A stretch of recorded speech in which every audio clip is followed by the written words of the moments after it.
Est-ce que tu sauras reconnaître ces 6 légumes perpétuels? Et je te donne les réponses à la fin de cette vidéo. En premier légume perpétuel, on a celui-ci. Est-ce que tu l'as déjà vu? En deuxième, on a celui-là. Ça te rappelle quelque chose? En troisième, beaucoup plus facile à reconnaître. Le prochain à trouver, pas forcément évident vu comme ça. Le suivant, pas facile à reconnaître, il a un cousin en plus dans le quiz. Et enfin, le dernier, et celui-là, je te recommande vraiment de le découvrir et de le connaître, c'est une tuerie. On passe maintenant aux réponses et pense à nous mettre ton score en commentaire. Ici, on a le chou perpétuel, on l'appelle aussi le chou d'Aubenton. Il est excellent, il a un petit goût qui rappelle un peu le brocoli. On peut le manger cru ou cuit en salade. Donc l'idée, c'est que c'est un chou qui est vivace, qu'on ne ressème pas chaque année. Donc on va récolter les feuilles et ça va faire des ramifications et on va avoir de plus en plus de récoltes. Ici, tu as la livèche. La livèche, on appelle aussi le céleri perpétuel. En fait, ça va faire des branches là qui vont grossir encore par rapport à ce que tu vois et qui ont complètement le goût de céleri. Donc pour aromatiser tes tartes de légumes ou tes plats, tes soupes, etc., c'est excellent.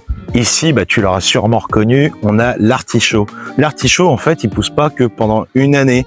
On le plante et on a des belles récoltes pendant au moins 4 ans avant que la production commence à décliner. Et en plus, il est magnifique quand il arrive à floraison, si t'en laisses un peu, pour les pollinisateurs. Ici, tu as ce qu'on appelle l'oignon perpétuel, son vrai nom, l'oignon rocambole.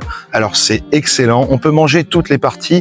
L'idée, bien sûr, c'est de pas tout arracher, de pas tout récolter, parce que les oignons vont se multiplier à la base, vont en produire plusieurs. Tu peux en prélever quelques-uns ou sinon tu peux te contenter de juste prendre la partie haute de l'oignon. C'est délicieux. Entre l'oignon et la ciboulette, c'est doux, c'est sucré, c'est une merveille. Ici, c'était pas simple à reconnaître si tu connais pas, c'est le cardon. Le cardon, c'est un cousin de l'artichaut, donc il va durer lui aussi plusieurs années. Sauf que lui, on mange pas finalement le fruit, la fleur, on va manger plutôt les cardes, c'est-à-dire les tiges. Alors, on va les faire plutôt blanchir en les couvrant à une période de l'année, mais ça, c'est toute une autre histoire. Ça a beaucoup de succès dans la région de Lyon et sinon, les cardons, c'est excellent en tagine aussi. Et là, moi, ça, c'est un de mes préférés, le gingembre myoga. C'est un gingembre japonais, en fait. Comme le gingembre que tu connais, que tu peux acheter parfois en magasin, tu peux manger les racines. On les récolte plutôt vers l'automne quand ils ont bien produit pendant toute la saison en racines fraîches dans un jus de légumes, un truc comme ça, ou même ciselées tout simplement. C'est excellent. Et puis là, même les tiges et les feuilles peuvent se manger.